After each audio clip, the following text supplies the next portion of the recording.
What is up, guys? It is Tony from Lone Wolf Paintball, and we are talking milling today. Yes, milling. And why? Because who's the best source for paintball? Well, that would be lonewolfpaintball.com, of course.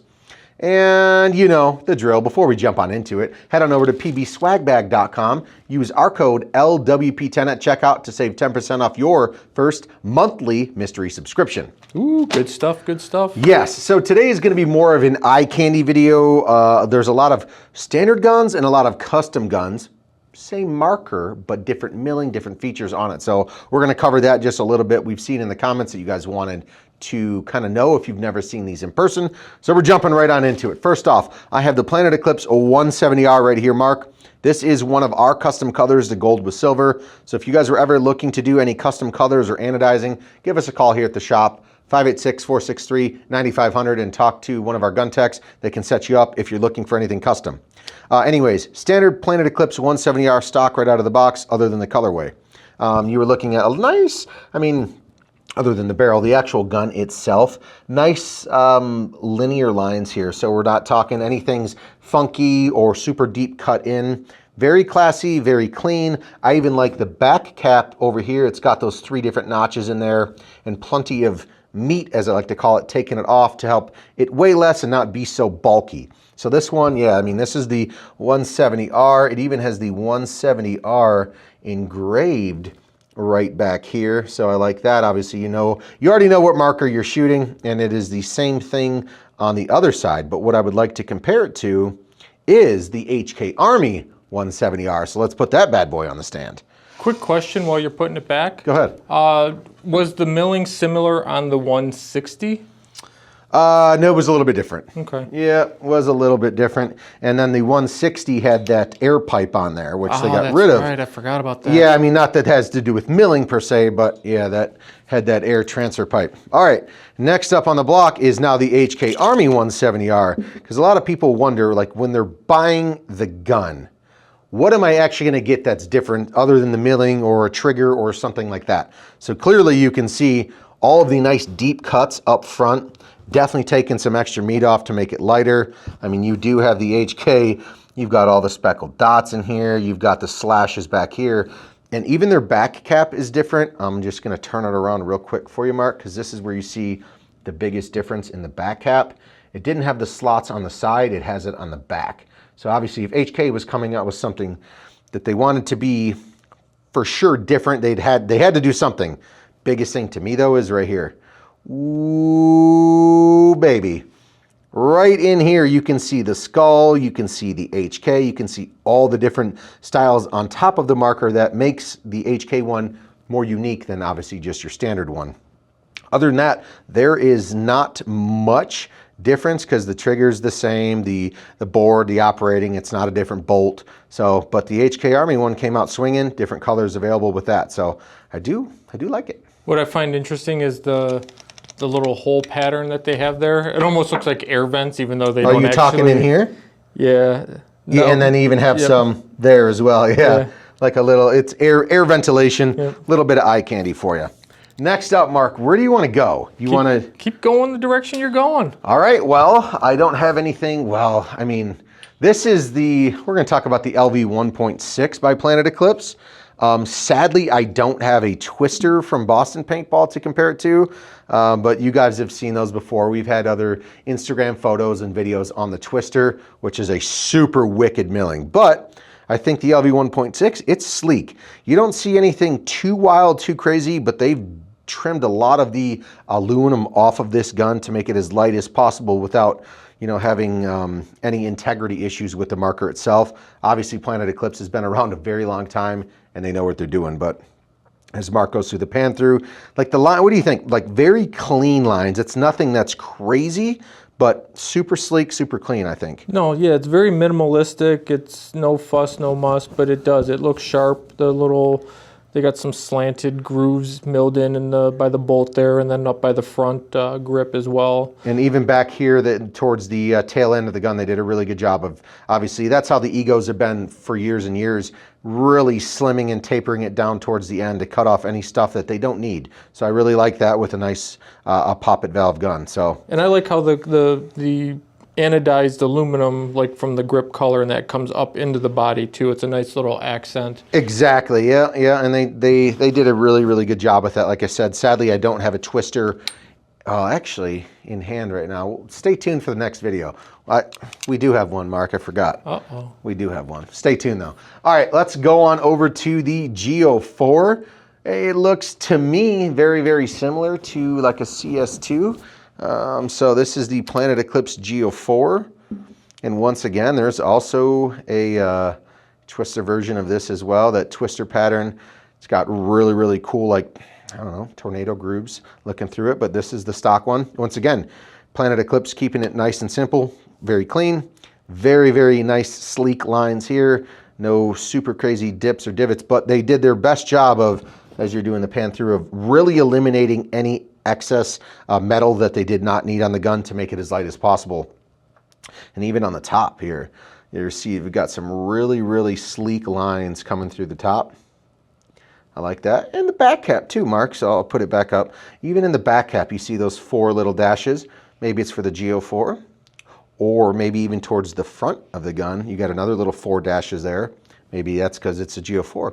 I don't know, but most of these guns, I don't know how much lighter you can make these bad boys. I was going to ask you, have you ever seen the original block of aluminum that they start off? Like how I have. big of a square is it? Or yeah, oh yeah. It's, I mean, they're literally a hunk of aluminum. Yeah, I mean, they do a lot of work to make these guns look as most space age as possible. So speaking of that, let's head on over to the Luxe, Mark, before we jump into our last big comparison. So let's look at the Luxe. Speaking of slim and sleek, this is a DLX TM40, just stock out of the box.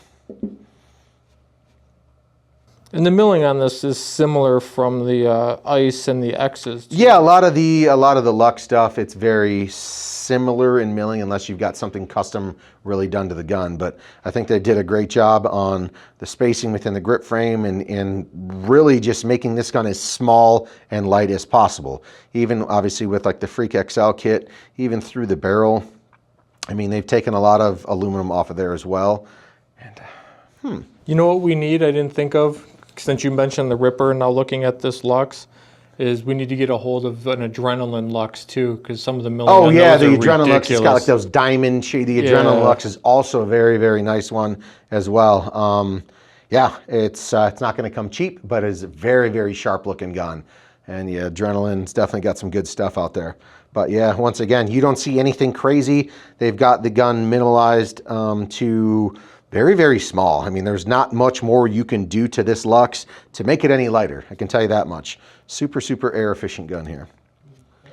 Let's go on to, now we're talking little brother here, Mark. We've got the Shocker versus the HK Army Shocker. We're gonna bring out the standard Shocker first.